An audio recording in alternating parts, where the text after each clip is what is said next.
विद्यार्थी मित्रांनो, चला सोडूया सातत्यपूर्ण सर्वंकष मूल्यमापन प्रथम सत्र संकलित मूल्यमापनाचा पेपर। इयत्ता तिसरी, विषय आहे गणित। त्यात प्रश्न पहिला अ, 1 मीटर बरोबर 100 सेंटीमीटर। ब, पट्टीच्या सहाय्याने 5 सेंटीमीटर लांबीची रेष काढा। तर पट्टीच्या सहाय्याने आपणास 5 सेंटीमीटरची रेष काढायची आहे।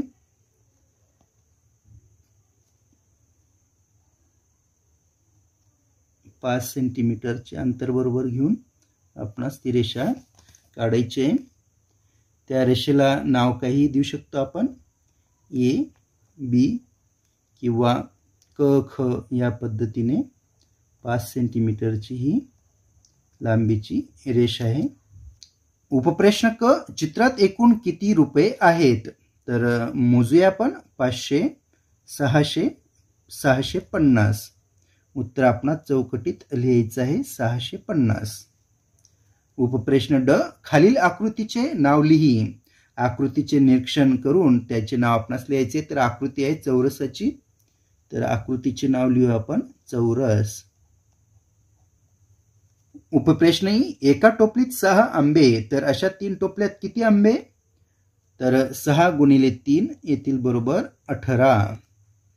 प्रश्न दुसरा अ, खालील संख्या विस्तारित रूपात लिही। 705 ही संख्या विस्तारित रूपात आपणास लिहायची आहे 700 अधिक 0 अधिक 5। उपप्रश्न ब, खालील संख्या चढत्या क्रमाने लिही। संख्या दिलेल्या आपणास त्या संख्या चढत्या क्रमाने लिहायच्या आहेत। तर सुरुवातीला सर्वात लहान संख्या 211, त्याच्या पुढे 215 आणि सर्वात मोठी संख्या आहे 217, या पद्धतीने लिहायची आहे। उपप्रश्न क, लहान मोठी संख्या ठरवण्यासाठी या चिन्हांपैकी योग्य चिन्ह निवड। तर या चिन्हांपैकी आपणास योग्य चिन्ह निवडून त्या चौकटीत आपणास ते द्यावायचे आहे। 423, 723 यांच्यात मोठा आहे 723, म्हणून हे चिन्ह येईल। पुढे प्रश्न ड, बेरीज कर। 125 अधिक 144, 5 आणि 4 होतात 9, 2 आणि 4 6, 1 आणि 1 2। वजाबाकी कर। 674 वजा 242, 4 मधून 2 गेले 2, 7 मधून 4 गेले 3, 6 मधून 2 गेले 4, उत्तर आलं 432। प्रश्न तिसरा अ, एका बाहुलीची किंमत 8 रुपये, तर अशा 5 बाहुल्यांची किंमत किती? तर बाहुलीची किंमत 8 आणि 5 बाहुल्यांची किंमत आपणास काढवायची 8 गुणिले 5। तर 8चा पाडा 5 पर्यंत बोला किंवा 5चा पाडा 8 पर्यंत बोला, उत्तर येईल 40। ब, 7चा पाढा तयार कर व लिही।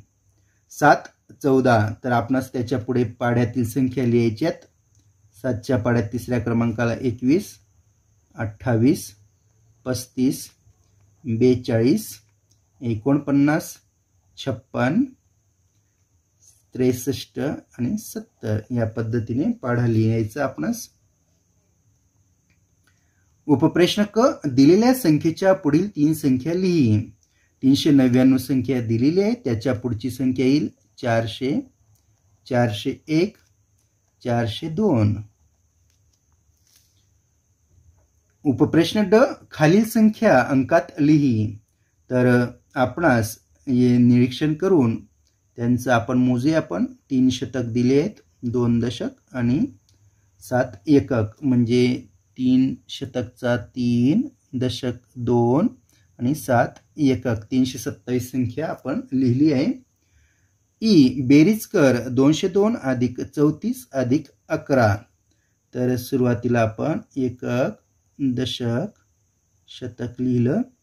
आता आपणास त्या संख्या मांडायच्या आहेत। 202, 34, 11 त्यांची आपणास बेरीज करायची आहे। 2 आणि 4 6 आणि 1 7, 3 आणि 1 4, 2 अशी 2, 247 उत्तर आलं आहे। प्रश्न चौथा अ, दिलेल्या अंकांचा वापर करून 3 संख्या बनव व लिही।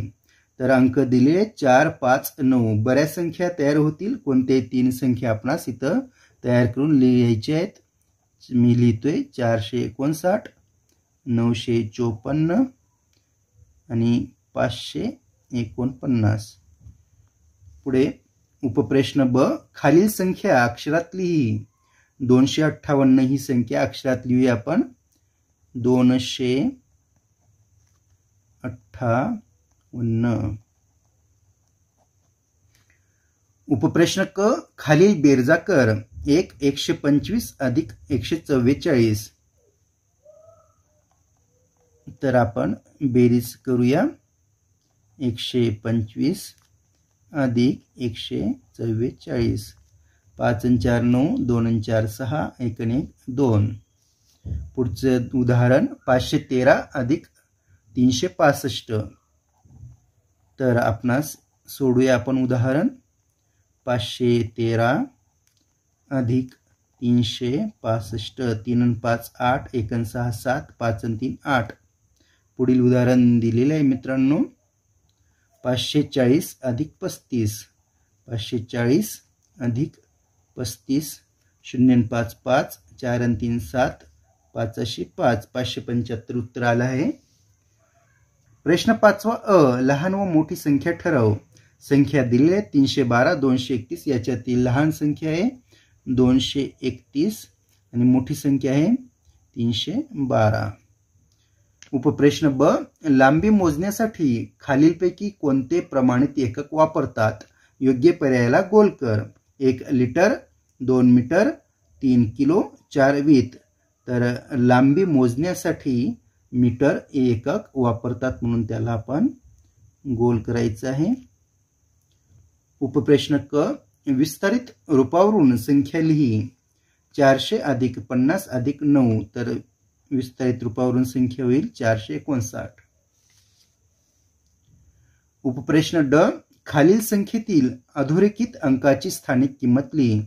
745 मधून जो 4 हा अधोरेखित अंक आहे त्याची स्थानिक किंमत आपणास लिहायची आहे 4.40. उपप्रश्न ई, खालील संख्या उतरत्या क्रमाने लिही.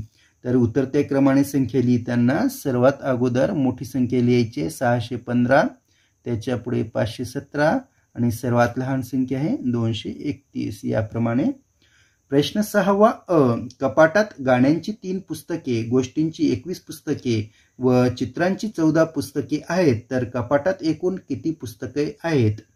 तर उदाहरण सोडूया आपण. दिलेले आपणास गाण्यांची 3 पुस्तके, गोष्टींची 21 पुस्तके आणि चित्रांची 14 पुस्तके. बेरीज करूया. 3 आणि 1 4 आणि 4 8, 2 आणि 1 3. तर एकूण पुस्तके आहेत 38. पुढे ब, अजितकडे 257 रुपये आहेत. त्याने मनोजला 150 रुपये दिले तर अजितकडे किती रुपये उरले. तर उदाहरण आपण सोडूया. 257 रुपये आहेत. त्याच्यापैकी मनोजला 150 रुपये दिले. अजितकडे किती उरले म्हणजे वजाबाकी करायची आहे. 7 मधून 0 गेले 7, 5 मधून 5 गेले 0, 107. तर अजितकडे 107 रुपये उरले. विद्यार्थी मित्रांनो, हा पेपर मी नमुना म्हणून सोडून दिलेला आहे. आपणास जो पेपर येईल तो सुद्धा आपण बारकाईने निरीक्षण करून व्यवस्थित काळजीपूर्वक सोडवायचा आहे. आपणाला परीक्षेसाठी बेस्ट ऑफ लक. धन्यवाद.